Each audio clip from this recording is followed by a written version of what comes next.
All right, everybody. Dancingsean here, covering The Boys, the Amazon superhero show. This is season 2, episode 6, and man, this episode was outstanding. This show is already an outstanding show in a time of great TV, and this episode is really just showing the genius of this show. All the different characters and plot lines, and even, I don't know, elements of humanity, filmmaking techniques, it's all coming into play here. And this episode really had me stirring, not just on these characters and these plots, both some little mysteries that they planted seeds of in the past coming to light, but also new stuff still being set up. But even beyond that, just thinking about the nature of human interaction, the what makes us who we are, what makes good, how our lives are little pieces of what we've been through our life, things that have affected us to what we become now. If we can make amends for things in our past, on and on. This show has really had me just stirred way beyond the little plot points and action moments that were happening, and it's what I really want out of a TV show. This is really one of the best shows that's on TV right now. Kind of came out of nowhere. It's a show I had no intention of even watching. I was just oversaturated with superhero stuff, but this is a really different animal. We're coming off, plot-wise, what's been happening in the past few episodes. I would say that there's been a lot of broken bonds. The Seven is kind of splintering into different factions. People are being pitted against each other. And not just the Seven, that's kind of been the case with the Boys all along, but lots of different elements you can see of people hiding the truth from each other or from the world or even from themselves. We got a lot of stormfront action, aside from those sort of motifs and themes. In this last episode specifically, her interactions with the A-Train started to reveal her racism, her interactions with Homelander, where at first they were at odds, but maybe they're kind of seeing eye to eye for a moment here. Her interactions with Starlight seems like there's some definite tension. They each kind of have dirt on each other, but neither are revealing it yet. As we come into this episode, what we see is bonds being strengthened. We see characters who have been odds with each other coming to terms with each other, or maybe characters who already were on the same team, if you will, but even more so asserting their loyalty. We see maybe some unlikely pairings, some former enemies becoming at least situational allies, and part of the reason for all this is a lot of truths being revealed. A lot of things that were hidden or under the surface or being speculated on become clear, both to us as the audience, but also to the different characters interacting with each other. Let me get into it. Let's start off. We have plot-wise this Sage Grove, little hints of that last episode. We kind of see what's going on there. We have Homelander and Stormfront's relationship getting shakier and then getting more solid, and we see a lot of Frenchie flashbacks in this episode, and that's what I'll start with, is that we start off seeing how he was a criminal. I want to say a petty criminal. I don't know if that's quite the right word. It seems like he was making bombs, robbing banks, and attacking, if not killing, superheroes, and the process of that. Also mixed up in drugs. He's definitely living a dangerous life. And one interesting little note here that in his, we've seen a lot of references to his tough childhood, and something that he points out kind of got him through that was the Golden Girls. And on one hand, I think the Golden Girls is an interesting show that has kind of a cult following, and generally speaking, brought forth a lot of positive woke ideas. It was before its time, I guess. It is weird, though, if Frenchie looked up to those characters, that he became this dark, violent criminal that he is. I guess a TV show can't save you from lack of good parentage or whatever. But one way or the other, we see that he gets recruited by Mallory, who was part of the FBI. She basically makes a deal. Look, you and your friends are going to go to jail, or I can save you and your friends if you help me out. And it gets a little deeper when we realize that eventually he becomes part of a team with Mother's Milk, Butcher, Mallory, who put them all together. And they have some kind of dirt on Lamplighter, a former member of the Seven. We've gotten a lot of references to him. We don't quite know what the deal is, other than he has killed Mallory's grandchildren, and Frenchie is sort of blamed for that, even though maybe it wasn't truly his fault. Of course, he's not admitting it's his fault, but people seem to be upset with him. Some plan he didn't stick to. And we see what happened was that when he was supposed to be trailing Lamplighter, that somehow this group of FBI, including our boys, had something on him. That's another mystery that I suppose will be revealed in the future, might still be coming into play somehow plot-wise. But it was enough to get Lamplighter to play ball with him. Butcher was really pushing for this, even though Mallory was suspicious. Of course, Butcher, that not worried about the potential negative repercussions. He's just on this one-minded, selfish quest for revenge. And Frenchie is sent to follow Lamplighter. And he has a friend who is overdosing on drugs. So he has to abandon the trail, tend to his friend, and in that moment, Lamplighter apparently goes to kill Mallory, but accidentally kills her kids. He thinks it's her in a bed and kills the kids. And it's a very dark thing to happen. And you could see how Frenchie would feel awful about this. And you can see how the other guys might blame him. He doesn't reveal to the others why he even left. It's all a very tough scenario, but it's all little hints that we've gotten in the past that kind of come to light, and we see another side to it down the road in the episode. But we'll get to, but I guess part of the point here is it's an element of truth being revealed in this episode. Okay, so Annie goes to visit the boys' hideout. She's kind of deep enough in. She's all out helping them. She knows that she's being tracked, so they have this violent moment where they remove the tracking device. Kind of gross. But in the hideout, Kimiko, it was a kind of a touching moment that she welcomes. She hugs Starlight. She sees her as an ally, someone that has been on her side, that can help, that maybe understands what she's gone through a little bit. Butcher is not happy to see her there, but hey, if she's going to be here, he's happy to use her. It's more likely for her to get blamed or tracked by the Seven or Vault or whoever if she's part of whatever mission they go on. So, hey, as far as he's concerned, she's expendable. It seems like everyone is to him. So the boys go to Sage Grove.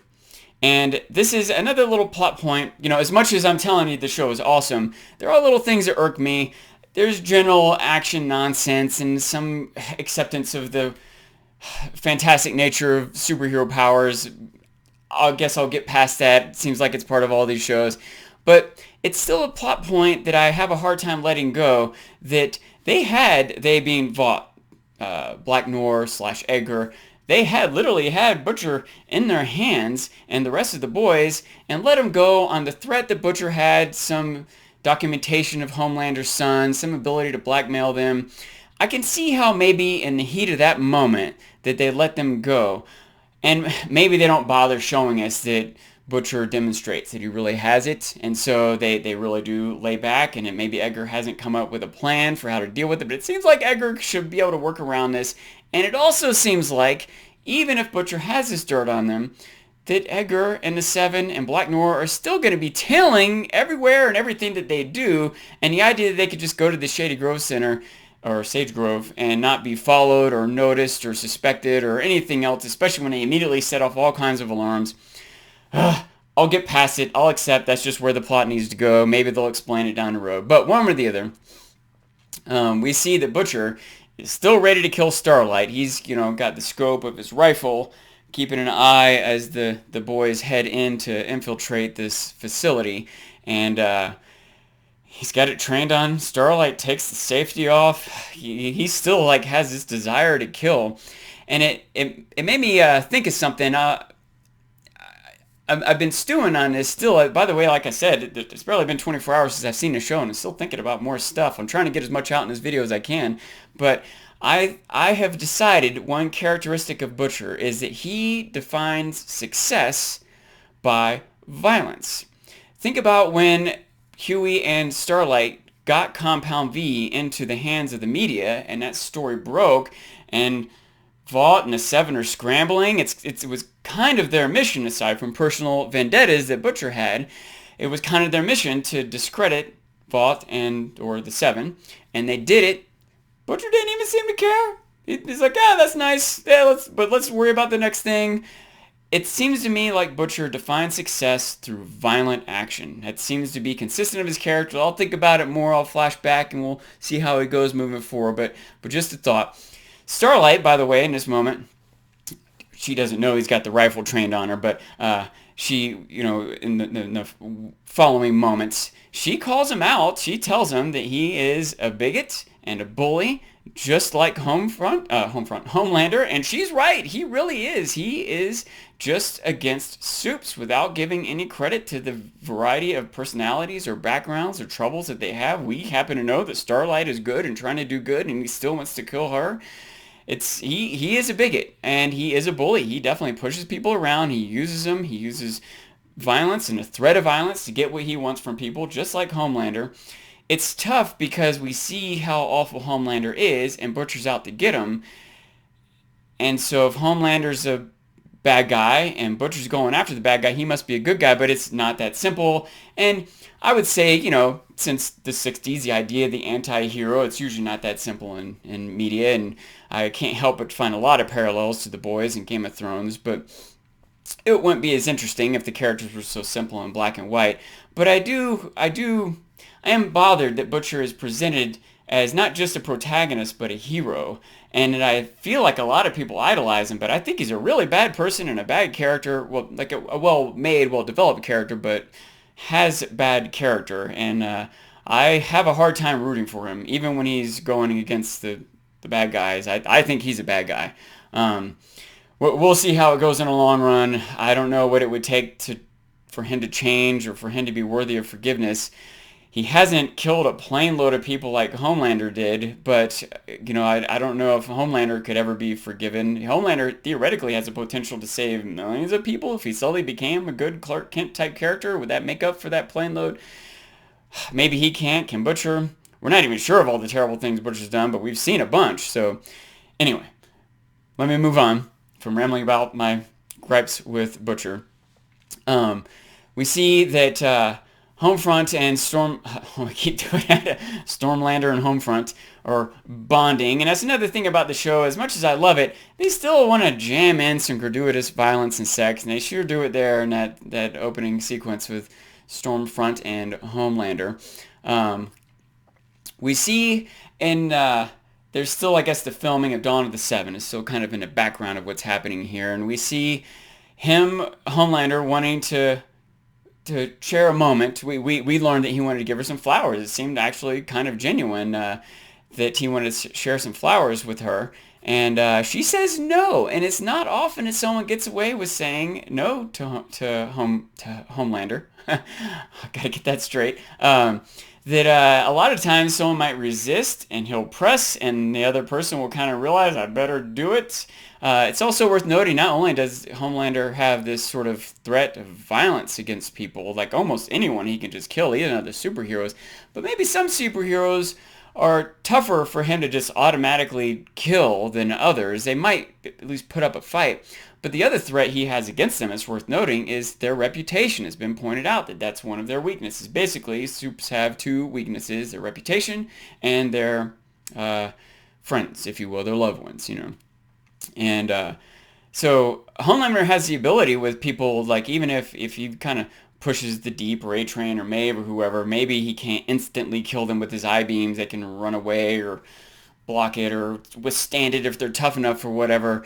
But he can just ruin their reputation. He can just go on the news and say, well, everyone, turns out A-Train's addicted to drugs. And that's it for A-Train, who is obviously motivated by reputation and money and everything else. And Homelander is awkward and sadistic and twisted as he can be. He definitely has an understanding of human nature and what motivates people. And it's interesting to think about what motivates him. It was really confusing and blurred in the first season. We didn't know much about him, and he had such an awkward relationship with Madeline. But it seems clear he wants to be loved. Whether it's fake love, whether it's love out of fear or out of genuine respect, but it definitely seems to be a primary motivating factor for him.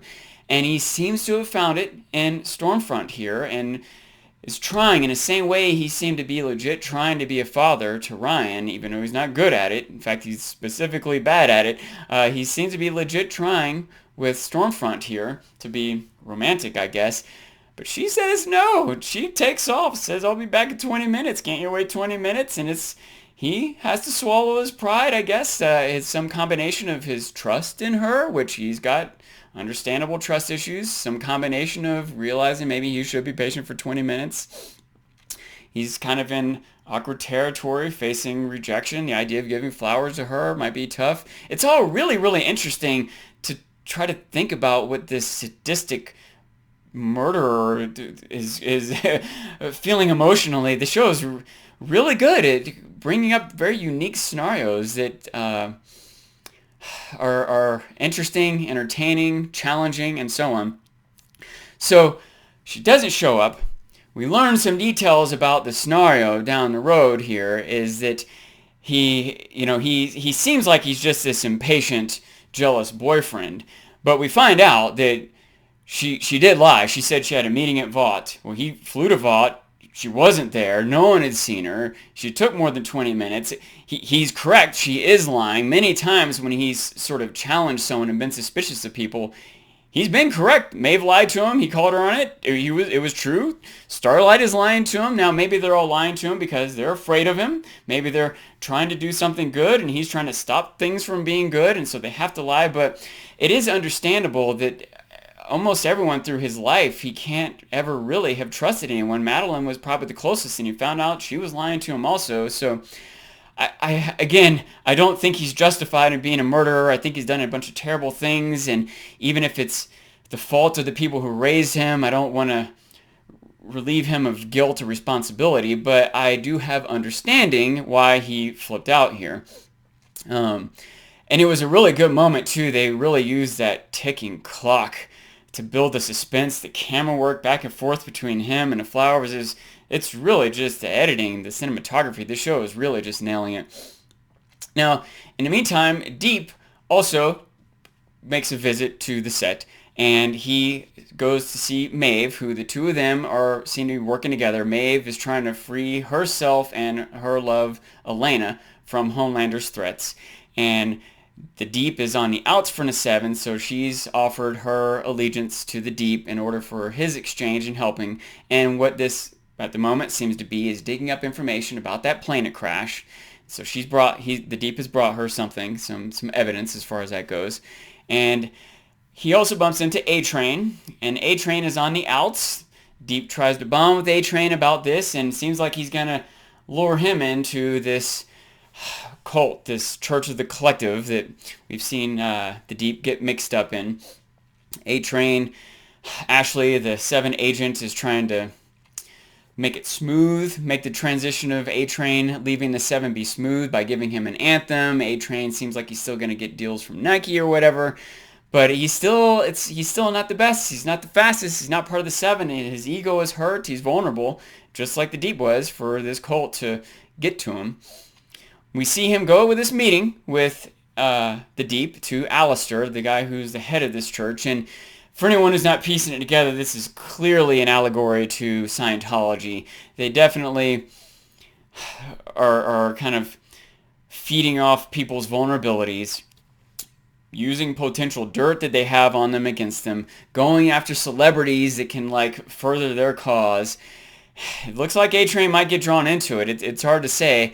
And by the way, what's up with those frescoes? It's such an interesting thing. I read an interview with Eric Kripke. He's the creator of the show. I guess one of the central creators of the show. There's probably a lot of people involved from the creators of the original comic book. There's been a bunch of different writers and directors involved, but he's done the most. He seems to be the main creative force behind it. And he said it's just sort of an inside joke, that there's not necessarily anything to read into it. Even if that's the case, you still can't help but wonder if maybe it's even if it's not symbolic of something, that maybe they're spiking the drinks. Maybe they start off handing them frescoes that are fine, but slowly they add something to them and it makes them more susceptible. We did see one scene after the Deep had been given a fresco that he woke up on the couch kind of out of it. Maybe he was just coincidentally out of it, for he'd also been drinking. So who knows, we'll see. But one way or the other, it's like the 8th time we've seen that he's Scientology guys give people frescas, humorous at least. And I want to point out in this meeting at dinner, Deep just comes right out with these, it's not even quite accurate to call them attacks on A Train, because he seems genuine. That is one thing about the Deep, who started off as the most troubling character. Even Homelander started off seeming like the good guy, and we slowly learned how sadistic he was. But the Deep was just immediately this jerk. And we keep seeing him at least seeming to genuinely try to improve himself. And he's stumbling through it. He's being manipulated by people. But he, as far as I could tell, I think he really is realizing the wrongs of his ways and trying to make amends for it. And it's a shame that it's being tied up in this cult or whatever. I hope that his character legitimately earns forgiveness at some point. We'll see. But he confesses to A-Train that basically his jealousy, his frustrations with A-Train, and the Alistair character kind of mediating this, if you will, calls it a truth exchange, and I feel like that is the theme of this whole episode. So we get back over to the boys.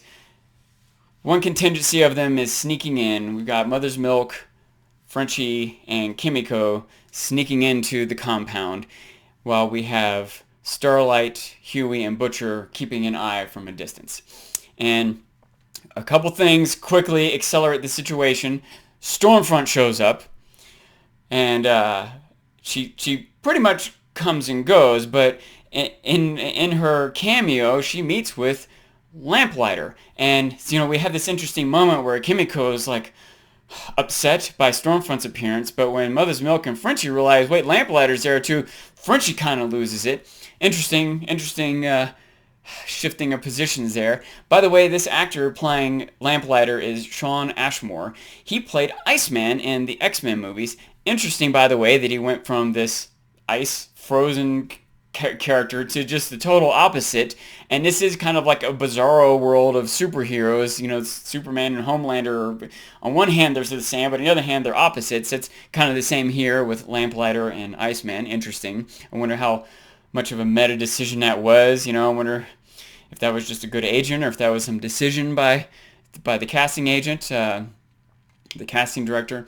Anyway, in this moment, which, by the way, I feel like we should blame Frenchie for things going awry here. If he had just played it cool, if he had just stayed in that bed as they rolled by and Lamplighter caught a glance of him, he might not have realized. It took a moment for Mother's Milk and Frenchie to realize who Lamplighter was there. Lamplighter might not have realized who Frenchie was if Frenchie didn't just lock eyes and stare him down and turn back. So, of course, that does trigger Lamplighter. There's a scuffle, and they end up releasing this character, Cindy, who just has this incredibly powerful ability to literally just snap her fingers and kill someone, or wrench metal apart. It seems like she might be more powerful than Homelander, at least in some. Maybe she can't fly. Maybe there's a limit on her range. Who knows exactly, but we do see at one point she gets shot up by a machine gun. Stormfront electrocutes her. She seems pretty indestructible. Seems to be able to instantly kill someone pretty much just by thinking about it. Is not limited by any kind of barriers. I don't know what was even keeping her in her cell in the first place. I don't know. I hope they don't get too inconsistent with the use of powers. That's another thing that really bothers me about superhero shows, that a lot of times a character in one moment can do something, but in another moment, if they did the same thing, they would get out of a dilemma, but they don't do the same thing, and it bothers the heck out of me when they're not consistent with the powers, and I'm afraid that they might have made this Cindy character too powerful. I hope they demonstrate to us some sort of limit, some sort of explanation for why she was even staying in that cell in the first place. I don't truly understand it. I'll try to forgive a few little plot holes for the sake of an action moment, or they need to demonstrate that she's a force to be reckoned with, but one way or the other, we get to this situation where Cindy has released a bunch of these patients, okay, and they all have some sort of power, and even though Lamplighter is at odds with the boys, they have to just work together for at least a moment to be secure and safe. And in this moment, we find another truth. We get Frenchie getting out of Lamplighter, what's going on here. It's kind of like two bits of truth happen here. One is like in this moment, what the heck's going on? Like we need to get out of here. We need some information. He explains, look, they're testing Compound V on adults. What we know already is they use Compound V on babies to make the soups. But I could see Vought or Homelander or Stormfront or whatever entity is trying to secure power. You gotta wait 20 years for it to come to fruition when you give someone this Compound V, and it might take a long time to realize how powerful they are. You might not be sure how trustworthy they are, if they're going to be on your side, especially if your side is white supremacist, which it seems like is the case with Stormfront here. It might be hard to make sure to raise someone as a soup and as a white supremacist, and especially in this modern world. I'm glad they haven't been able to do that, but I can see how just giving it to an adult, just find members of the KK and shoot them up with Compound V, and man, that's going to be a serious problem for the world, and that seems to be the plan that Stormfront is on. One thing that's a little confusing about this, by the way, we know that Edgar puts Stormfront on the 7. We know that Edgar and Stormfront are working together for this Sage Grove facility and this Compound V testing that they're doing. Does Stormfront accept Edgar? Is Edgar who he really seems to be? Is Edgar understand who Stormfront really is? There's a lot of mystery here to still come through. I hope it's not just bad writing. I hope there's some explanation to reconcile Stormfront's racism and her interaction with Edgar, and vice versa. Edgar's role as a minority and working with Stormfront. Maybe the two of them, for the sake of bigger power, can put it aside. Maybe she's okay with this one guy, as long as the white race overall is in charge. It's all really, really dark where they're going with this Stormfront character. But one way or the other, we kind of get at least aspects of the truth out of Lamplighter here. And Lamplighter further explains, because it's kind of a mystery to Frenchie and the boys, like, why are they still alive? Like, how is it that whatever kind of alliance they had with Lamplighter, the betrayal or we clearly don't know the whole scenario, because what did they have? What evidence did they have on Lamplighter? Did it get released after all? Is that why Lamplighter had to retire? Did it get covered up somehow? There's still pieces of this we don't fully understand, but at least one bit of the truth is revealed, is that Lamplighter wasn't just a sadistic, murderous animal that wanted to watch children suffer. He thought he was killing Mallory. Now, that's still bad, I suppose, but maybe understandable if Mallory had some dirt on him. Maybe even further understandable if he's being pushed by Homelander, if he believes that the 7 and Vought are good and that the FBI is bad. He easily could have been manipulated in a lot of ways. It might make this more understandable, if not justified. But one way or the other, when he thinks he's killing Mallory, he kills her grandchildren instead, and he's been living with that guilt this whole time. And it's interesting to see that he has a similar, I don't know how to say it, nihilism that Frenchie kind of seems to, that Butcher seems to kind of have, that they all are struggling, living with some sort of guilt and lack of self-worth that is playing out in violence against other people. It's so awful. I wish it would stop. It's hard for me to think of them as protagonists. Hard for me to think of them as protagonists, much less good guys on the show. I guess the show seems to want me to try to sympathize with them, so I am. But man, I still feel like the only good characters in this whole show are Starlight and Huey, and they're starting to make me question Starlight. So while the Boyles are scrambling inside to deal with the interactions with the other semi-soups that are just experiments, it seems awful what they're doing to them, and awful what they might be able to do based on the experiments that they do here. Outside, one of the experimental soups who escaped in a confused panic, blasts his force field and ends up seriously wounding Huey. And Butcher just immediately kills him, and it's so awful. That kid's probably pretty innocent. Butcher at this point doesn't even know that Huey's hurt when he does this. He just insta-kills him. Just, as far as I can tell, there's just straight up murder. Maybe somehow he could call it self-defense, but I don't know. if that's self-defense, then Butcher should have been killed in self-defense a dozen times himself. It's definitely not following the golden rule in any way. Anyway, they are now scrambling. This other contingency of the boys are now scrambling to rescue Huey. And they stop a car on the road. They try to commandeer the car. This guy, in a panic, pulls a gun. Starlight tries to stop him from getting killed by Butcher, and she accidentally kills him. And that's tough enough. That's awful enough. At least it seems like a legitimate accident. She wasn't really trying to kill him. She probably wasn't really trying to hurt him, just incapacitate him for a moment. And, I guess has relatively justified motivation. She's trying to help Huey. She's in a hurry. But it still maybe could be called reckless, similar to A-Train running through Robin in the very beginning of this. That was just recklessness, and he maybe had less legitimate motivations for his recklessness in that moment, but we see that Starlight is on his path, and this is another sort of truth that gets revealed here. It's a dark, dark moment when she says that that guy was just in the way, It's like she's kind of recognizing in herself that her morality is sliding, and we get this look of approval from Butcher. He's like, yeah, see, you're just like me. And she can't stand it. She doesn't want to accept that, even if it might be true on some level. She just is super defensive against that, but if she's not careful, it's going to become more and more true.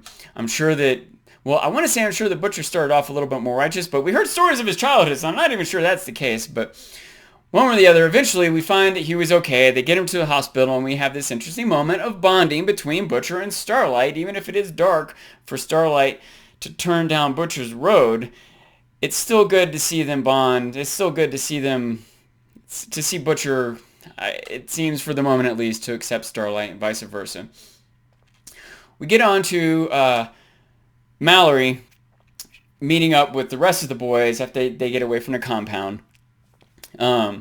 Frenchie and Kimiko have a little bit of a bonding. He kind of maybe comes to terms with the idea that he can't or shouldn't be trying to rescue her. It seems like that they're a little bit more at peace than they were for the past couple episodes.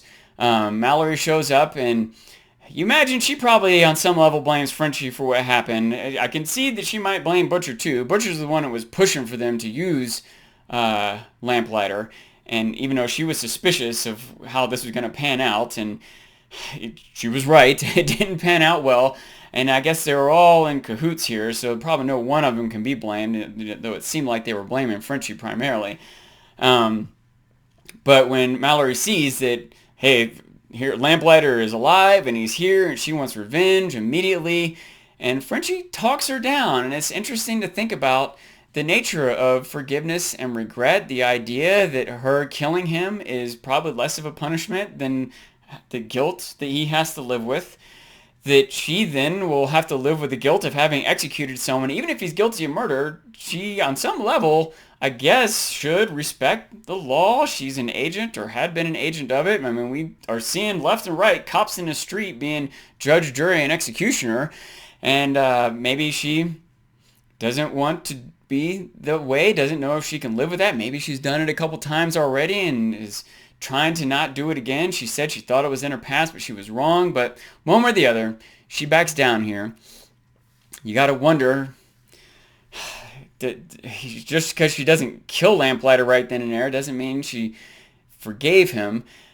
I gotta wonder if Frenchie has forgiven him. It was interesting when Mother's Milk said, hey man, why didn't you explain us the whole scenario with your friend and your overdose? We would have let you off the hook. And Frenchie says, hey, who says I wanted to be left off the hook? He might feel he deserves to have the guilt that he did, not only maybe for allowing those kids to be killed, but other things that he's done too.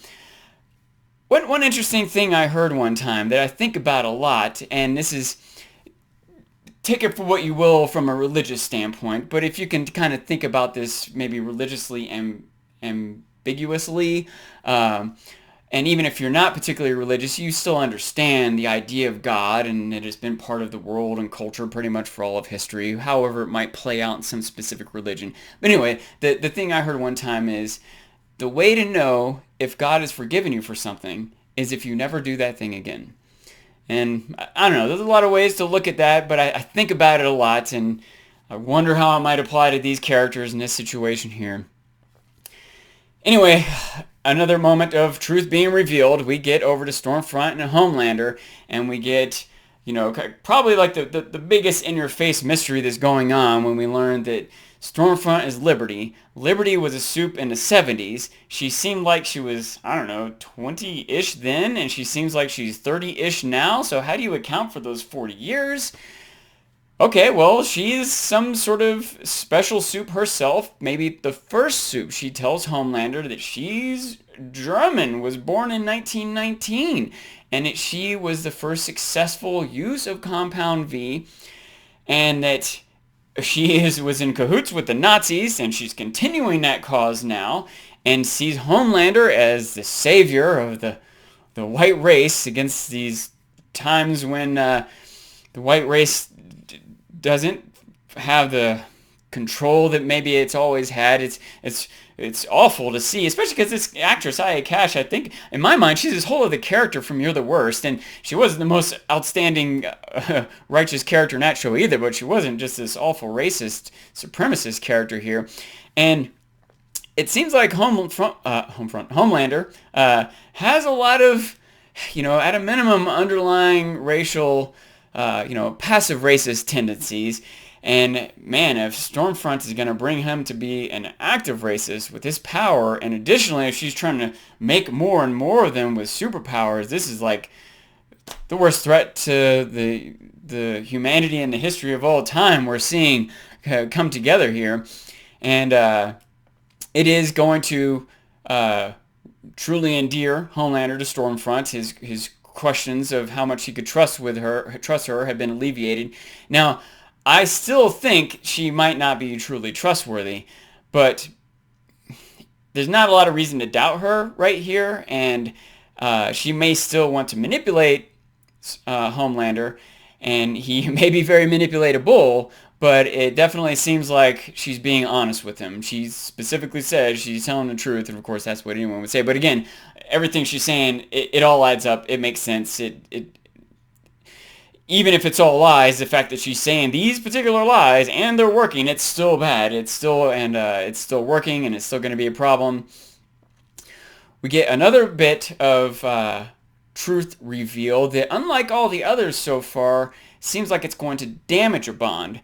We get Elena discovering this evidence that the Deep gave to Maeve. It's a video that someone had on the plane of the interaction between Homelander and Maeve in their decision to not save the plane. If you remember, Homelander decided he just can't do it. It's not possible. It's too bad. It's done for. And she's like, well, just save a few people. And he's like, what? So they can go back and tell everyone else we didn't save the rest? Like, no way. We're out of here. And the fact is, there wasn't a lot Maeve could do there. Like, maybe she could have sacrificed herself trying to save a few people. Probably failed. Maybe just gotten killed by Homelander trying. She was really in a lose-lose situation there. She certainly wasn't behind the decision. She didn't seem to be able to do anything about it. Now, who knows how many bad decisions she made leading up to that point that caused this unwinnable situation. It might have been at least partly her fault that it got to this point in the first place. One way or the other, Elena discovers it. She sees this, and she's just stunned. She's literally speechless, and it's hard to know if it's because she's maybe partly blaming. She might believe from what she saw that Maeve was part of this, or that she should have done more. Maeve doesn't do the best job of defending herself, and I wonder if maybe a little bit like Frenchie, she doesn't deserve forgiveness. She doesn't defend herself too hard because she knows it kind of was her fault, I feel like it wasn't really, but Maeve maybe knows she's been in that position a dozen times before. And maybe those other times it was only one person. Some of those other times maybe she could have done something, but she got chipped away at till eventually she can't even do anything. Even with all her strength and power and her ideals, it's just gone. She's just part of this degenerate group of a facade of goodness, and she's just sick to her stomach with herself. Much like you can imagine Frenchie, maybe Mallory, certainly flamethrower guy, lamplighter, right? One way or the other, maybe Elena is also stunned just by the idea that She lied about it to everyone. Like maybe in that moment she couldn't have done anything about it, but she's been maintaining this facade along with Homelander in the Seven. And it's just got to make her question everything. She was worried that Homelander would just kill her. Maybe this makes her really realize how much is true, or wonder if maybe Maeve will just. It's hard to imagine what's going through Elena's mind. Probably not a strengthening of bonds, however much truth was revealed there. And we get one last cherry on top. We see that Cindy is still alive in our closing moment here, walking down the street hitchhiking. So we know her destructive capability and her indestructibility. She is going to be a serious threat. We know further that what was happening in that facility is those were people who were patients, who had psychological issues of some sort in the first place, and now they're being abused and tortured and experimented on. They probably didn't like get better, whatever issues they had in the first place, and now she's out with this devastating power, and who knows how that's going to spin. I can imagine it lays low for a couple episodes, and it's central to the next season. There's lots of predictions to make. I wonder if Stormfront will make it through this season. Will she still be an issue next season? It seems like Stormfront and Homelander teaming up with a bunch of other soups that have been given, races with superpowers. That seems like too much. It seems like it's too lopsided of a power struggle, and I don't see what kind of plot we can get from that. I don't know if that makes sense, but I feel like it can't go that way. It'll be hard to keep us engaged in a plot where we feel like there's any hope for the quote-unquote good guys winning. By the way, however bad I think Butcher might be, Stormfront and Homelander being up against, he will definitely be a relative good guy against the two of them. So we get one more little use of filmmaking in this closing moment with the Golden Girls theme song playing, just harkening back to our intro of Frenchie. It was so perfect. They do so good using every little bit of the filmmaking process, every tool they have at their disposal to keep us intrigued and entertained moment after moment. Even when that ends, for the closing credits, we get A-Train's anthem. By the way, I wanted to point out that they mentioned Lil Nas X. As far as I could tell, that wasn't Lil Nas X at the end there that they actually got. I wonder if that'll happen in the real world. I wonder what the likelihood of that is. But it is just another element of the real world that they're tying into this world that immerses us in it a little bit more. I really appreciate how well developed the world is, how multifaceted all the characters are, how many different plot points are weaving in and out. I hope they keep it going. I've said this before. I worry that there's just going to be this power creep of punch fighting abilities that the soups have, and there will be less intrigue about the interaction of characters and less ability for me to relate to what's going on. So far, that's not really happening. I can nitpick at a few things, but I still think this show is really doing a great job of not just being about a bunch of special effects and superhero fantasy fights, that it's more about how society reacts to celebrity, how people deal with regret, etc., etc. Stay tuned for the next episode. I hope you guys are loving it as much as I am. I hope you subscribe to my channel, Dancingsean on YouTube. Follow me on Twitter, Dancingsean there also. And I guess you should mash that like button. I've heard that so many times. Maybe I should be saying that too. All right, thanks for listening.